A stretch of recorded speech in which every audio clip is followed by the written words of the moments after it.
Hello and welcome to the Fretboard Journal podcast. My name is Sophia and I am the assistant editor at the magazine and your guest host today.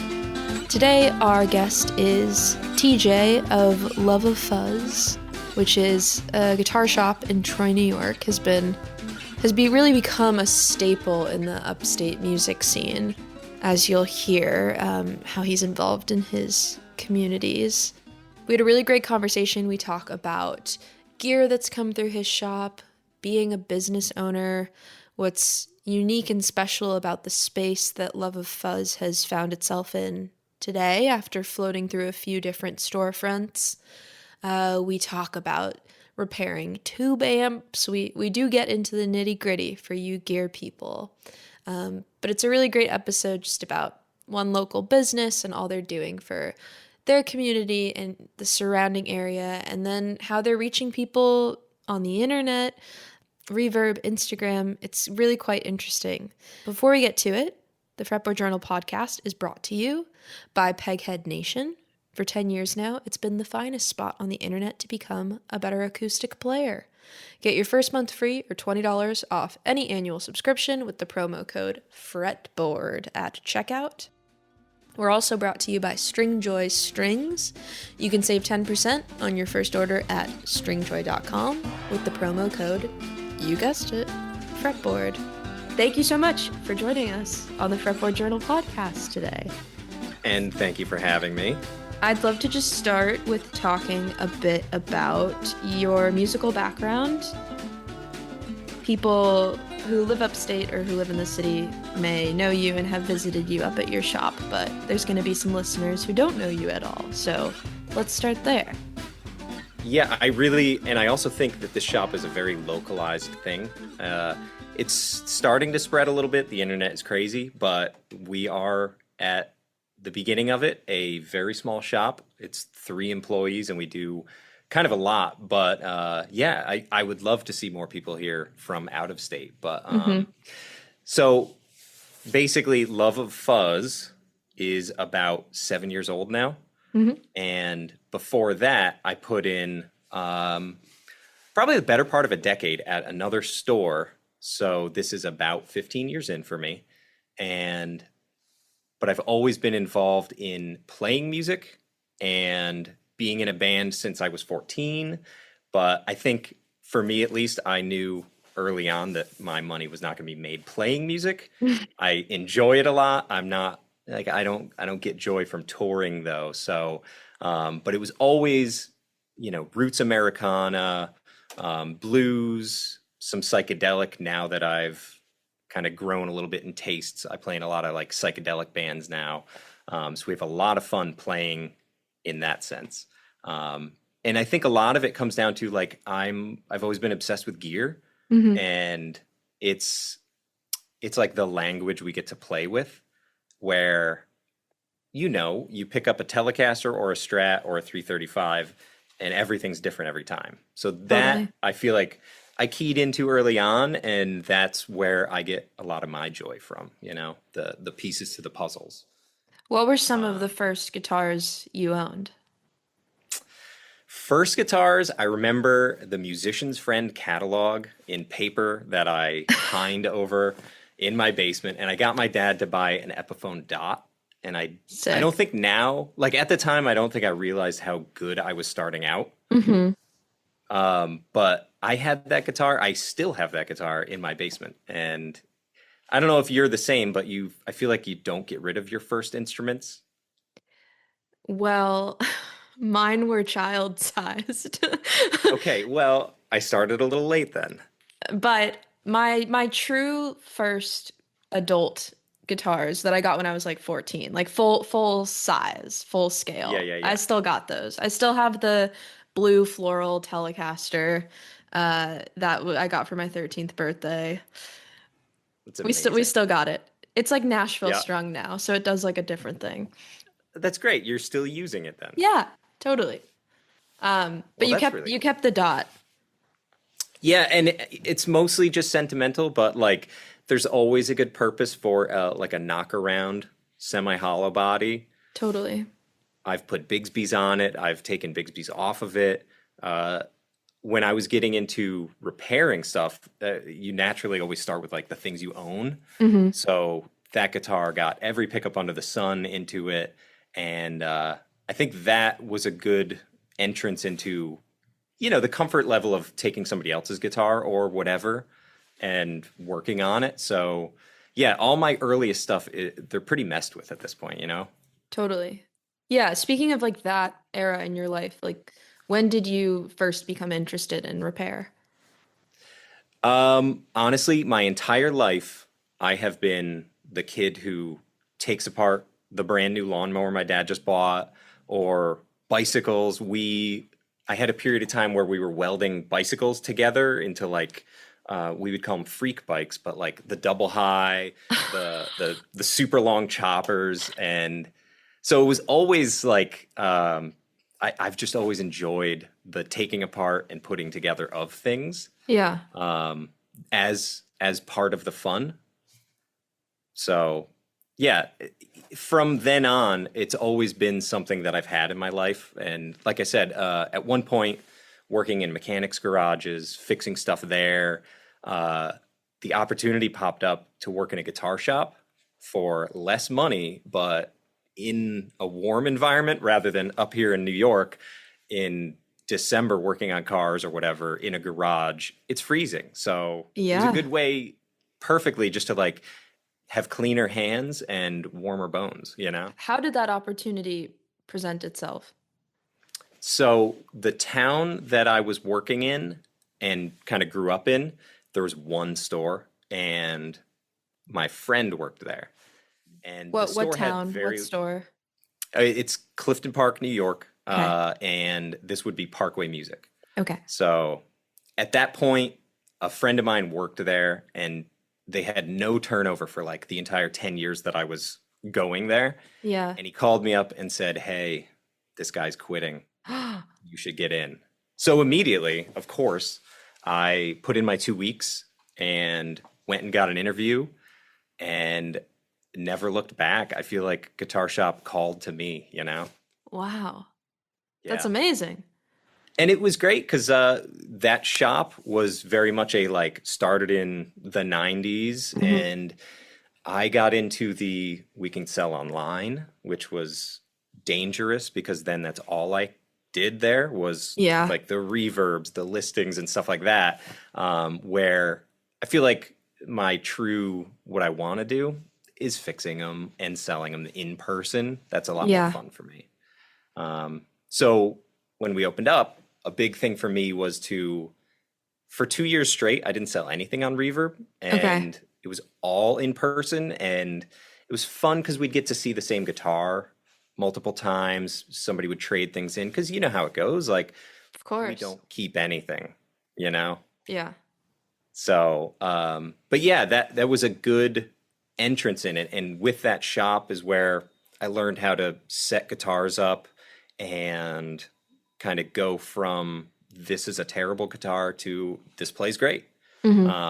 And that was good because I feel like without having a store where there's a lot of inventory, you don't really get that opportunity to just like try on a bunch of guitars and just keep going through them. So that was really good for me. Yeah. Okay, so then walk us through at what point during your tenure at this guitar shop do you make the decision to open your own shop? Yeah, that was, I'd say, about 10 years ago now, where somebody approached me and kind of wanted to partner up and do Mm, something. And I had never thought of that idea as never. like feasible. Like, because to Whoa. start a store from scratch is like, I mean, it's daunting. You have to have Yeah. inventory, all the knowledge and repair skills to warranty the stuff you sell. That's a huge thing that I feel like people don't consider sometimes. Hmm. And so basically, I was going to partner up with somebody, and it didn't end up working out for no crazy reasons, but it kind of put the bug in my ear to that I need to do this. And so about 2 years after that, I had put my notice in. I had my first 3 months of rent on the storefront that I had, which was tiny. And my mentality was basically, I got to try it. And if it doesn't work, I'll go get a job at the state. And it is what it is. But I had to do it, you know? Yeah, and where was that And first location? Because it's not where you are now. no, so basically, my first 3 years, I had three storefronts. And I Whoa. kind of jumped from one to another. My first one was 600 square feet right in downtown Troy on Fulton Street. And it was like, it's not the part of town you want to like go to. Okay. So every morning I would come in and like there were just Natty Light cans on the windowsill that I'd Of have to course. clean up. And, you know, it was a little bit of a rough part of town. And I think the confidence I got there was that like if people will come here, like I think Right. we're doing something right, you know? But we outgrew that spot within the first year. And again, 600 square feet goes quick, but Yeah. the nature of the business is like trade, trade, trade. So my first store was all my inventory. Like I sold everything I owned and except for one guitar. Okay. And that was a custom shop white SG 63 reissue or 61 reissue. And that was the one guitar I held on to. And then eventually, I think it's Oh yeah, it's there, right behind that. you. So that is actually a 65 that Okay. I came into the store and I immediately got rid of my custom shop and held on to the old one. Oh, But interesting. it's fun. I've always had a white custom SG. It's the number one for sure for me. So it's kind of Sick. funny. Like one just naturally came in and I was like, oh, well, yeah, I'll keep the old one, you know? Yeah, you willed it to you. It just happened. It was a totem. There's a lot of that. Yeah, oh yeah. In Troy, especially, like our storefronts, it can be kind of funny. We've joked around that it's like the Bermuda Troy angle. Like generally, if you say what you want, within a month, somebody just happens to walk in with one here. Really? Yeah, which has been awesome. Like there's multiple times that I got a couple pieces that were just, you know, you put it out into the ether and sometimes that stuff just happens, but that's something I've encountered here a lot. Besides the white SG, is there something else you can think of that qualifies in that category? Yeah, I'd say that I have a synth guitar. It's like a Roland, you know, Sick. whatever the 70s ones, like they're the very early 80s ones, I should say. Gigantic floor unit. And it was one of those things where I had sold one previously. Mm-hmm. And I remember telling the guy who was working with me at the time, like, you know, I really kind of want to play with one of those again because they are super fun. If you have Famous not last played, words. I shouldn't have sold it. and the guy who I sold it to reached out to me like that day randomly and was like, "Hey, I'm thinking about getting rid of that synth guitar." So it was just one of those things. And like last week, a guy said, "If you get a Starfire, let me know." The next day, somebody traded in a Starfire. It just seems it's kind of funny here because we do have a lot of turnover. Like there's a ton of gear Yeah. coming through. I try to price things affordable. They disappear quick. So it's kind of it's a fun thing. It's a snowball, you know? Wow, this is crazy. I've spoken to many people that own shops and I've never heard this There's a little level magic here. of magic. Um, yeah, let's talk a bit more about this current space you're in. So when did you move in? When did you find it? I have visited, so I know there's some special stuff going on in there. So describe the space to everybody. Yeah. So if you haven't been here, this was 1950s suit shop is what it was. A tailor suit shop. And it's been here. It was like an institution in Troy. Um, and it's something that happened to pop up for sale when my wife and I were selling I had a two-story apartment building that I, you know, bought when they were giving away mortgages in like 2000 and whatever. So we sold that Yeah. and happened upon this place at a song. I'll just say that it was a good deal. We did have to put a ton of work into it, Yeah. but it's a 12,000 square foot building Wow. in Troy, and there just aren't that many gigantic old suit shops. So right now out back, I'm out back here right now, and Yeah. it's all cedar walls and cork ceiling, And it's one of those things where like they kind of built a guitar shop in it was 50s to 70s that they were doing the construction here, but like the fact that they used cedar, which is great for humidifying, Very true. cork ceilings, it's an inch thick cork, so like the neighbors don't hate us. But yeah, it just happened to be like the first time I walked through the building, immediately like this is what we're doing. And so we've been here for I think we're going on 6 years. No, 6 years almost in this building. So it was a ton of work, but this is where we're always going to be. We have enough room, and we're working on like a studio upstairs because there's a really big vaulted ceiling, beautiful place up there. So there's kind of like, there's a lot of opportunity in this building that I didn't have at the first 2 locations. And getting to be your own landlord is kind of nice in this world. So how so? Go on.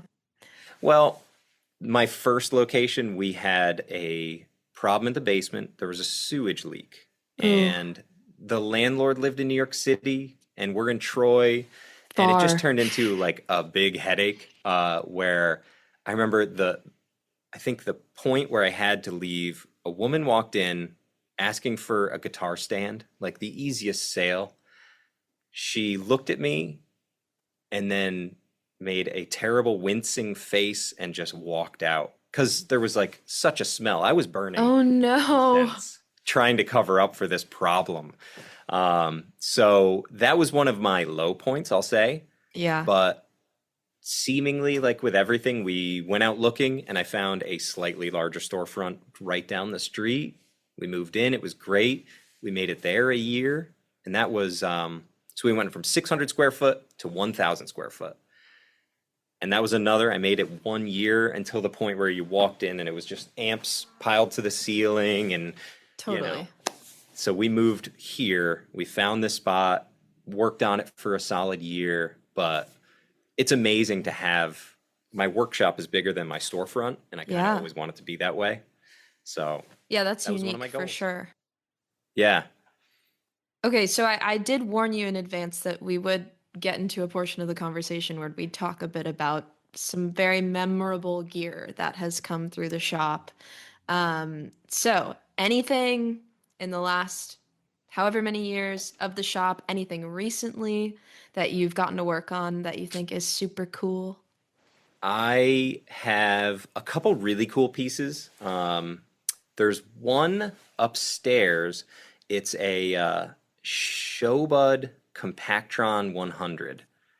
And not incredibly special, but they didn't make that many. They made like, I think it was 50 or so, but they're all black. And mine is like a silver goldish sparkle. Okay. And the only other one I've found is, I don't know if you know who Deke Dickerson is, but I think we all do. He has one on his website, and supposedly they made 2, and he has one, and I think I have the only other one. What? They were made for Buddy Emmons, which is kind of crazy. So this one just happened to be in somebody's garage up here in New York for the last 25 years, not working. And he was like a big pedal steel, lap steel dobro guy. So it made a lot of sense that he would have this incredibly rare amp. And it was one of those things where like I told my wife that I have this incredibly rare amp. They only made 2 for a really famous guy, and I have the other one. And when I told her that, she's like, it's got to be worth so much money. You got to hang on to it. And truly, it might be worth like $2,000. Maybe. That's hilarious. So she's like, well, you got to hang on to that. It's like, it's almost free at that point. I got it totally broken, fixed it up. It was a nightmare, but they're all point to point, hand wired, no schematics. Yeah. But that's a really special amp.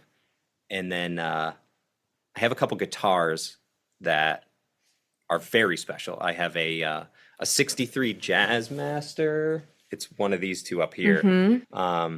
But that came from my friend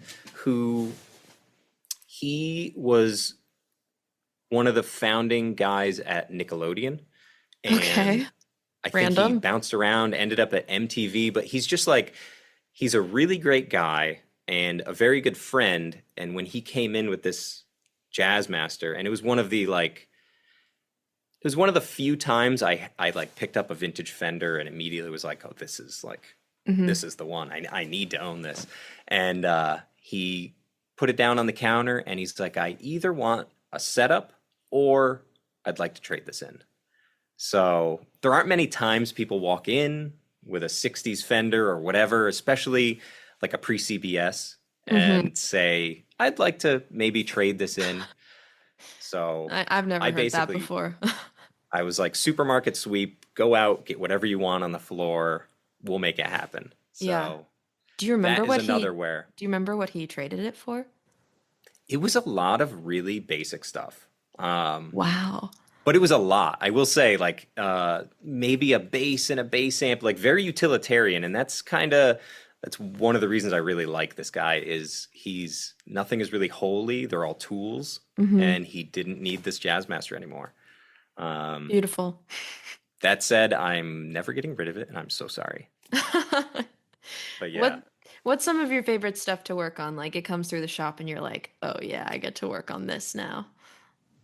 Yeah, so we do a lot of tube amp repair. That's one of the things that we do here that not everybody does, Yeah, for and it sure. keeps us super busy. So tube amp wise, always vintage Fenders. I someday would love to only work on vintage Fenders. Cool.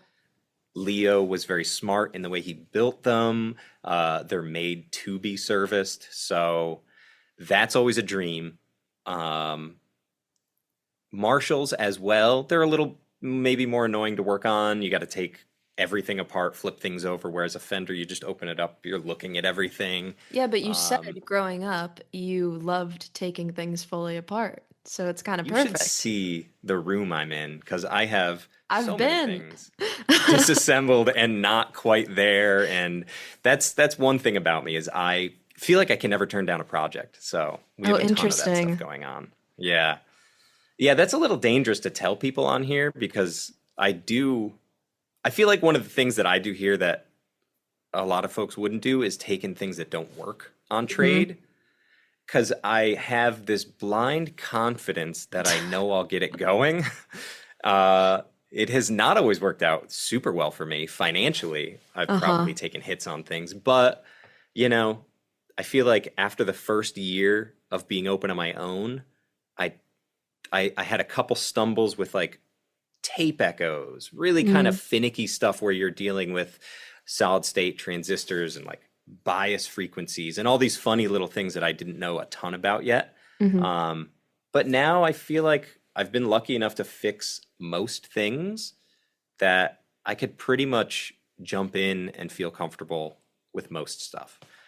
That said, please do not take PVs to me or Mesa Boogies, or I think that might be about it. I'm now done with solid state, so Okay. I'm all tube at this point.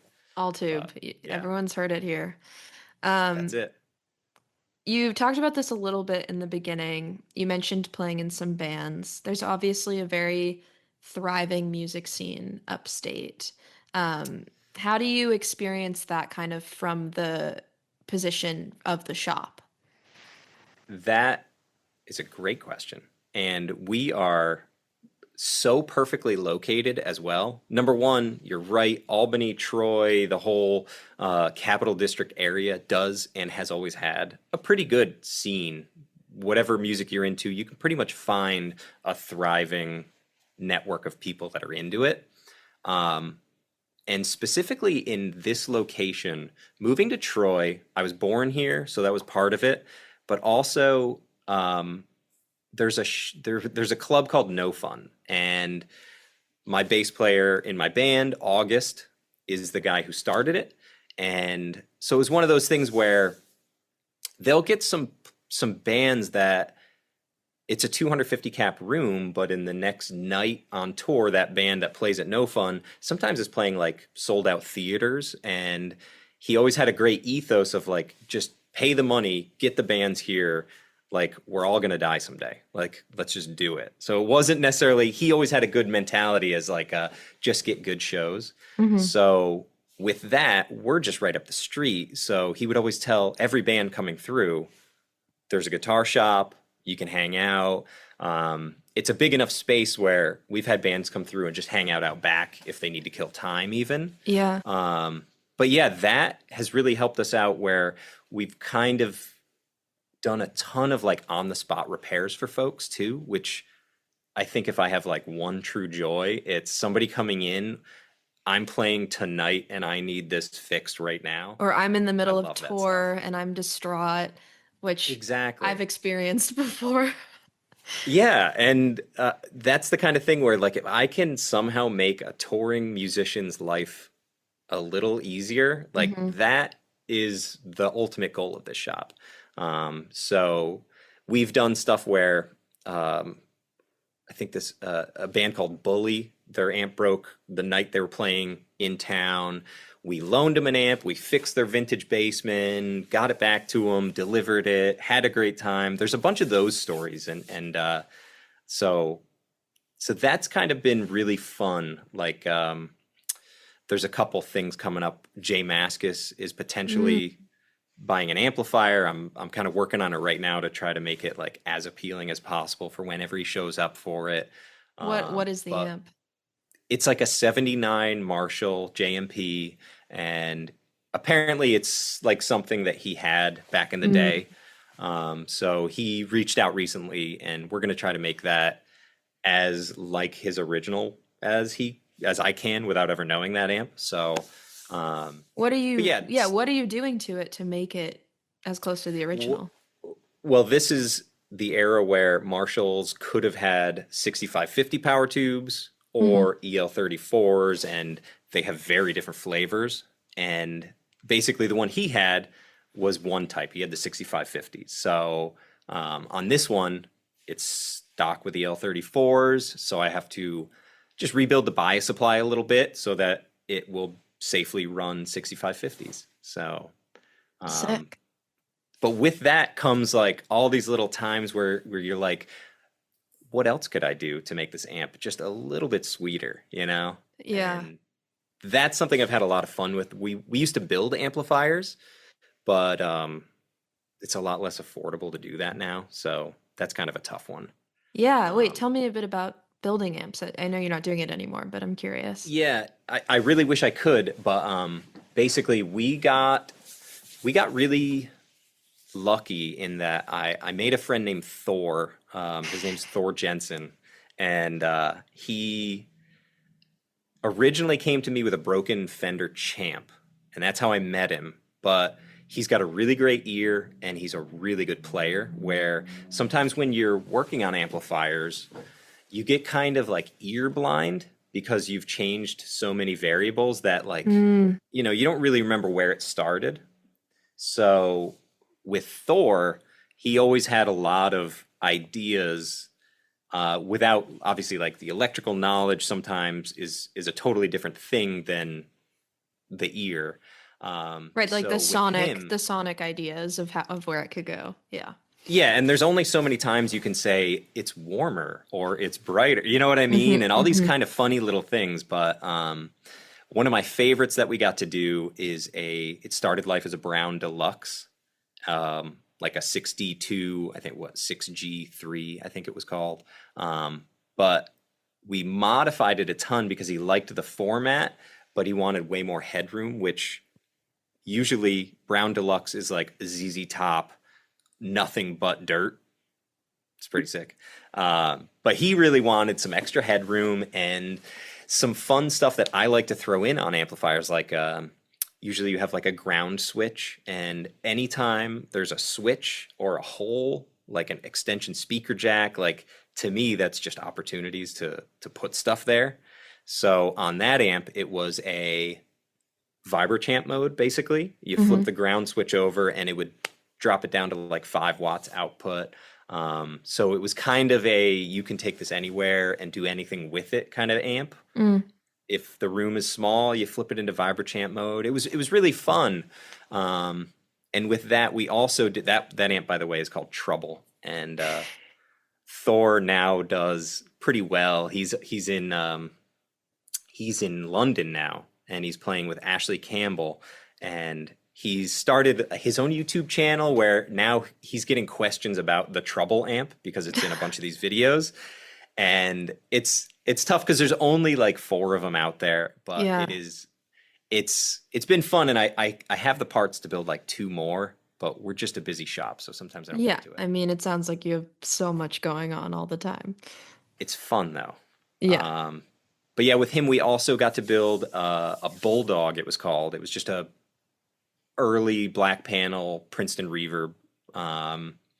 Couple modifications, but nothing crazy. At its heart, Leo did everything right, so you can't really go wrong with a Fender circuit. But I feel like a lot of times if you build an amp and try to make it sound old, it can be really tough. And that's, I feel like, some of the tricks I've picked up as far as like, I feel like a lot of new amps have like a fizz to them, or their overdrive is harsh. And Mm. those are the things that I've tried to put some time into to get a brand new reissue to sound like an older amp. And there's some little funny secrets with that. But that is one of my favorite things to do is tweak Wait, an could you amp give us to the just a player. little, could you give us just a little secret of turning a new amp into having the There's a sound? lot to do with coupling caps, and that's all I'll get into because I want to keep some of those Yeah, things you out. gotta, you have to keep your secrets.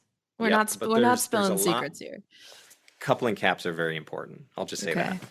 Okay. Okay. Do Um, with that information what you will, everybody. Good luck. Kind of more broadly speaking, at the magazine, we like to ask shop owners, if there are any kind of trends in the vintage world that you're seeing right now, or anything that you think we're headed towards, just in terms of the resale market. Yeah, especially this year, I feel like this year, 2025, in case you're listening to this later, it's very tumultuous. It's very funny out there. Oh, We tumultuous went, and funny. we Yikes. had a really fun time during COVID.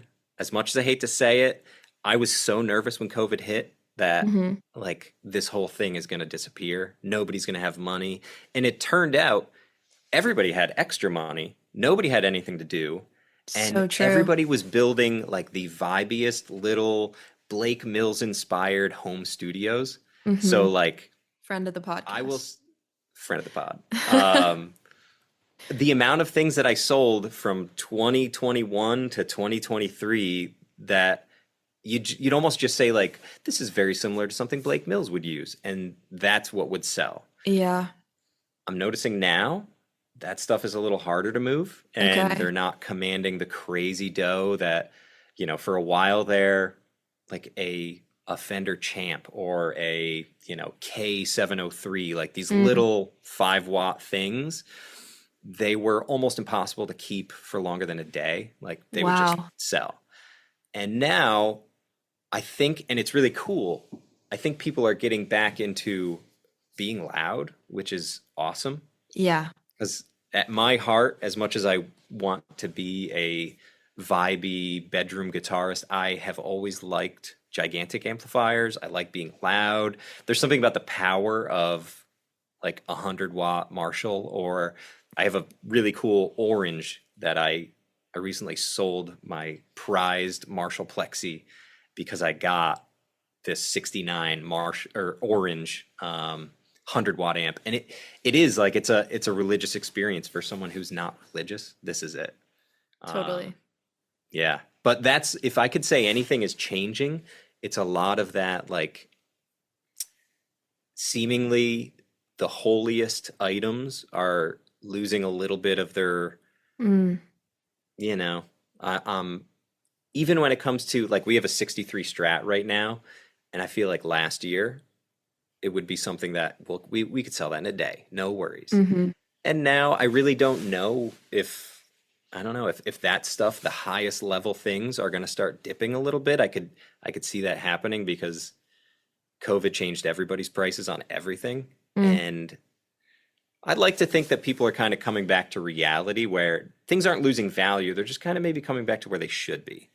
And especially There's a lot of like the 20-year-old, 18-year-old early players that do not care what Eric Clapton played. Like that is not something they think about. Les Pauls, I have not sold a Les Paul to anyone under the age of 30 in like 2 years probably. Mm-hmm. But like so much more ironic gear, which I think is awesome. Like even like Ibanez Road Stars, like all these kind of funny offshoots that they're great, but they don't have any crazy value. Like that's what's really cool right now. And even with like the resurgence of like Tascam preamps and all this kind of like, they don't want, a lot of people don't want like a Fender Twin or a Marshall JMP. It's a lot more of the like ironic and quirky stuff that like Mm-hmm. is great because it still fits a role and it does the job, and that's kind of more fun sometimes, you know. Yeah, and sometimes it's actually more comfortable to the player than if you stick in their hands the most expensive Les Paul or whatnot. 100%. I think that's super great because even with me, I was always the kind of person who, like, I'll lean the guitar on an amp when we're done playing. It's not that crazy. And, it takes all kinds of folks, but we'll definitely sell things to people that are like, they're going to go put it on their wall at home. It's never going to leave the house. Right. And that's, I want everybody to be happy, Mm-hmm. but that's not how I live my life, Yeah, it sounds like it's not as much the shop specialty. Like you have that stuff, but you Yeah. got the quirky weird stuff we're gonna throw around too. Yeah, I would like to think something I've said before is like we had like a $10,000 Jazzmaster a couple of years ago, or Jaguar, sorry, a couple of years ago, and it did sell. It took a while, obviously, Mm-hmm. but I kept always thinking like I would so much rather have like 10 $1,000 Jaguars than this Totally. one $10,000 Jaguar. Like it's like I understand the value, but there's a certain point where you just feel like, is this money laundering? Like, Right. what is this world that we've put these like crazy price tags on things where a CNC machine in China is really printing out some great guitars now, You don't have to have the nicest thing, and I don't know. I like that.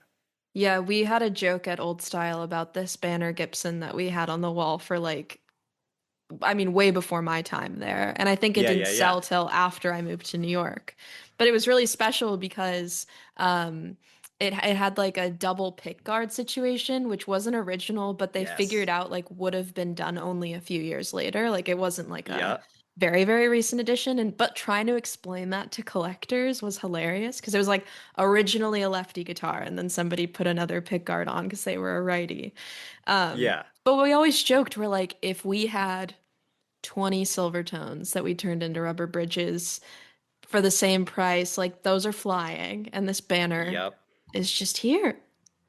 Um, That's a good, I feel like that's a good way, and that's how I try to run this shop is like, I don't know, I want Kalamazoo amps. I want, mhm. like fun little things that we can sell for $300, Yeah. Um, Well, that's what's cause so truly, great and why I love following you, even though I don't live up there. I mean, I visited the shop, but like, one, you have a really ever-growing reverb shop, which is great. People can look it up. But you're always posting really cool, very accessible gear, which I feel like I live in New York City. And so we've talked on the podcast, like there are definitely some good shops that can offer that, but it is a pretty expensive market over here. It can feel yeah. pretty unattainable. And so I love watching you go live every Saturday. What is it, Saturday? Yeah, every Saturday, right about noon, we do like a live walkthrough of the stuff that came in that week. And I sell more from Instagram probably definitely than Reverb. That's crazy. Wait, so people will watch that or they'll look at your post and they'll just DM you? It's insane, but yes. So if you DM me, I will throw it out there. Sometimes I'm a little slow. I'm not going to lie. But the shop Instagram is the way to get the quickest up to date deals. And like Whoa. originally, I started it because I just didn't want to click that many times on Reverb. Mm-hmm. So it just started as a like, wouldn't it be nice if I could just click, post it, done. And we have gotten like such a great following of like-minded, like absolutely not cork sniffing, whatever you want to call it. Like we have absolute down-to-earth musicians following us, and it's awesome because like I said, we'll do the walkthrough on every Saturday, and generally by the end of that day, I'll have sold 2 or 3 of the things from that walkthrough just because people saw it. And it's good too because we don't have to, I hate to say it, put money into like Reverb's hands. We don't have to mail things out. UPS is going to destroy everything. So it's kind of been nice. And I know you're in the city, but we have a ton of folks in the city and Long Island and Boston and out to Rochester. But like we kind of have like a good surrounding of folks that know to keep an eye on us. And like I try to sell stuff quickly. I'll say that because I know the shops where you go and you see the same thing every time. And it was always something that like, even if it's really cool, I just don't want to see it again. I really want when you walk in to be a new experience. So that's something I try really hard to do. Yeah. Okay. Talk a bit about like, to wrap it up, like what's kind of the future? Like you mentioned the upstairs studio. But what do you kind of foresee as the future of the shop in this current moment? I would say the studio, I can't figure out a way for it to be a profitable thing. So that is probably always just going to be me hanging out in a room or my band or something like that. But that's a passion project. That's great. I think the future of this shop is just what we're doing. And I'm one of the few situations where I don't want to grow. I don't want any more because what we do right now seems like it's working and it's a good fit for me.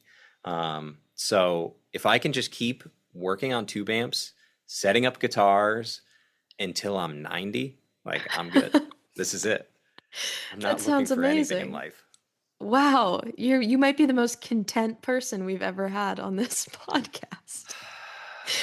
Yeah, there's something like that. Inspiring. Yeah, what'd you call it? The Bermuda Triangle? The Bermuda Triangle. Yes. All right. So people listening, if you're trying to like summon some piece of gear, maybe through the vehicle and vessel of Love of Fuzz, you'll receive it. Yep. And keep an eye on our Instagram if you don't follow us yet. Totally. I really like meeting folks through it and doing deals with people, not through keyboards and stuff like that. It's a little bit more personal, which is really fun. I like that. Sweet. Thank you so much for coming on the podcast and telling us about the shop. Thank you for having me. This has been great.